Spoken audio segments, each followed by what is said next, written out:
Agora, minha impressão, Magno, é de que a direita vem fragmentada. O Tarcísio não sai candidato. Estou achando cada vez mais que a hipótese... que o Tarcísio se impôs essa condição. Ele só sai candidato se tiver o apoio explícito do Bolsonaro. Eu não vejo condição para ele ter esse apoio. Teve gente na imprensa essa semana dizendo, não, o Bolsonaro vai anunciar. E eu li aquele negócio, gente... Bolsonaro dá 4 mensagens contraditórias por semana. Você está acreditando nessa? Por quê? Né? Não tem essa de... Eu não acho que ele vai chegar a uma conclusão. Não é que não acho que ele queira ou deixa de querer apoiar o Tarcísio. Eu não acho que ele vai chegar a uma conclusão. E nessa, ele só tem 2 candidatos à presidência, que podem vir a ser candidatos à presidência, que são a Michelle, mulher dele, digo, da família, né? E o Flávio. Ele não confia na Michelle. E o Flávio é o mais insosso dos filhos, né? Talvez seja até o mais centrado, mas é o com menos perfil, eu imagino, de pegar uma campanha eleitoral e fazer o papel do Bolsonaro. Eu acho que ele é mais encalacrado com casos de corrupção também, né? O que seria ruim. Eu não me A história do chocolate, da loja de chocolate. Não, mas ele veio à tona, os casos dele vieram à tona com mais ênfase que os demais. Então, é o que teve mais convivência na Assembleia Legislativa do Estado do Rio de Janeiro. Dos três, tudo que a eu gente acho que ele é pode o mais dizer. encalacrado ali. E você, como eu, você conhece a Lerge, né, Magno Cal? Exatamente. Você conhece a Lerge, né? Aquilo ali é uma... Enfim, vou poupar meus adjetivos aqui para o Bolsonaro. O fato é que eu não acho que eles vão tomar uma decisão e isso provavelmente vai levar a um ponto em que o Tarcísio tem até abril. Dia 4 de abril, ele tem que tomar uma decisão. Ou ele deixa o governo de São Paulo para poder concorrer à presidência da República, ou ele fica no governo de São Paulo para concorrer no cargo ao governo do Estado. É muito arriscado ele sair para concorrer à presidência e concorrer a governador, como Eduardo Leite fez, né? Isso é uma loucura. Porque você abre mão de uma quantidade imensa de poder, que é o poder de ficar inaugurando obra, uma obra após a outra, principalmente no estado que gosta de ver governador inaugurando obra, né? No interior de São Paulo, esse troço é um troço popularíssimo. Isso mostra força, isso mostra trabalho, e essa é a percepção do eleitor. Então, eu vejo a coisa num jogo de...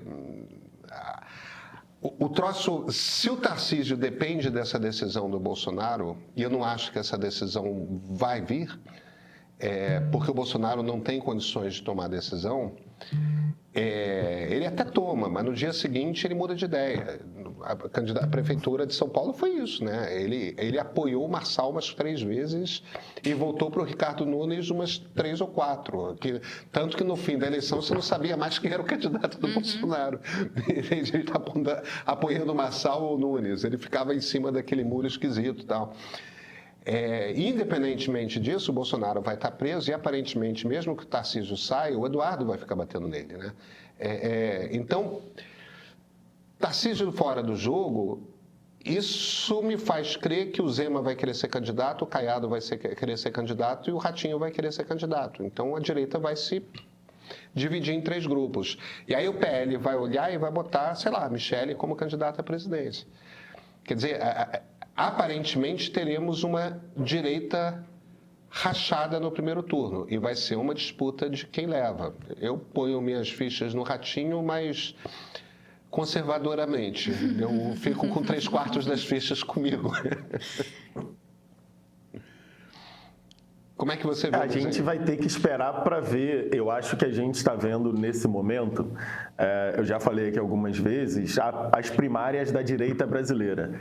E dentro das primárias da direita brasileira, nós temos um participante externo que fica torpedeando de fora, que é o Eduardo Bolsonaro, que acabou por debilitar ou pelo menos diminuir as chances do melhor candidato que a direita tinha, que é o governador de São Paulo, Tarcísio de Freitas. Pelo menos o candidato mais forte entre esses que se colocaram era o governador de São Paulo. Mas a gente não sabe exatamente o que leva Tarcísio a desistir ou optar por competir, mas me parece que se Eduardo não estivesse atacando Tarcísio pela direita, se não tivesse aberto a possibilidade de Tarcísio ser cortado pela direita como uma candidatura independente, talvez teria ajudado Bolsonaro, Valdemar da Costa Neto, a fecharem questão em torno de Tarcísio, o que a gente supõe faria com que o governador de São Paulo concorresse.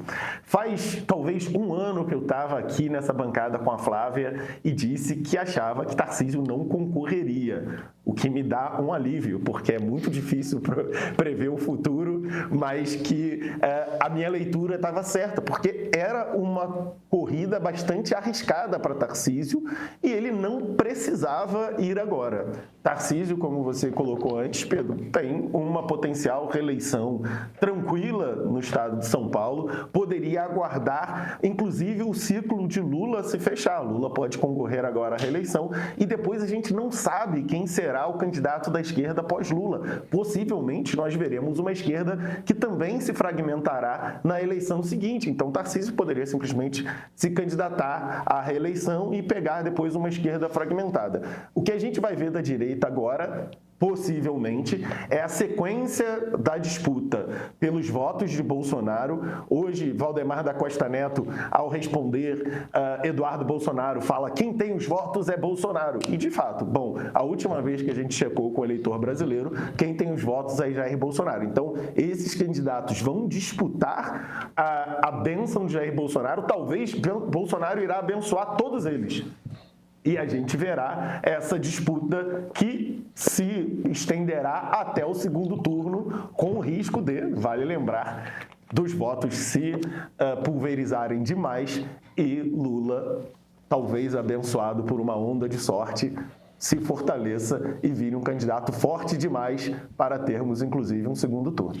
E como essa fragmentação da direita e esse desespero que ficou claro no post aqui do Ciro Nogueira podem influenciar a discussão sobre a anistia Magno, porque a gente tinha o Paulinho da Força até ontem tentando, inclusive, associar os projetos, né, o projeto de lei da dosimetria, que é como ele está chamando agora, com a redução, a isenção do imposto de renda, por exemplo, para pessoas que ganham até R$5 mil por mês, que é uma pauta importante para o governo, né, que já foi usada lá no início do ano, quando teve aquela melhora da avaliação, né, que é o que a gente estava falando aqui no começo da conversa, né? O governo estava combalido, teve ali uma recuperação, então ele estava tentando associar essas duas pautas numa maneira ali de pressionar o governo de algum jeito. Hugo Mota, que está brigado com o Alcolumbre, já disse que uma coisa não tem nada a ver com a outra, que esse projeto deve ser votado na semana que vem. O Centrão não tem mais a PEC da blindagem, então os que estavam votando a anistia pela PEC da blindagem também podem estar desmobilizados. Como é que vai ficar essa discussão sobre a anistia ou sobre a dosimetria nesse contexto de direita fragmentada?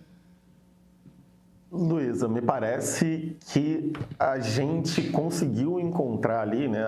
Os políticos brasileiros conseguiram encontrar ali um caminho possível para essa discussão e me parece ser a questão da dosimetria, né? Então, mexe na dosimetria, faz com que alguns dos condenados lá do 8 de janeiro já tenham cumprido suas penas, fazem com que a questão da duração das penas seja revista e aí nós teremos, paralelamente, um grupo bolsonaristas que tentará influenciar essa legislação da dosimetria para fazer com que Bolsonaro, de alguma forma, seja beneficiado também.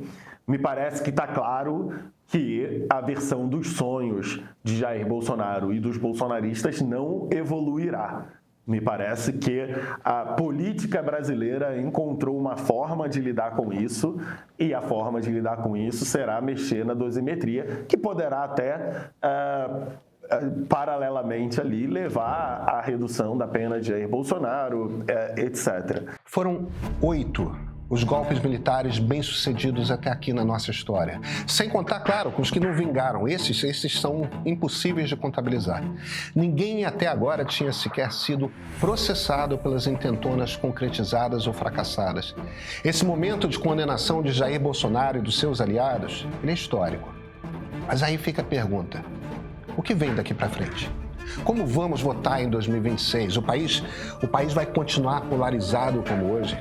Será que rompemos de fato com a cultura de impunidade que permitiu esse golpe, que ele fosse tentado? E mais importante, o que fazer para que isso nunca mais aconteça? Foi pensando nisso que o Meio produziu o Julgamento do Século, episódio 2 da série Democracia, uma História Sem Fim, apresentado por Flávia Tavares, roteirizado por Sérgio Rodrigues e dirigido por Ricardo Rangel. Esse documentário é um mapa, ele te mostra os bastidores, as etapas do plano golpista e costura a trama com depoimentos de juristas, militares, inclusive generais e parlamentares.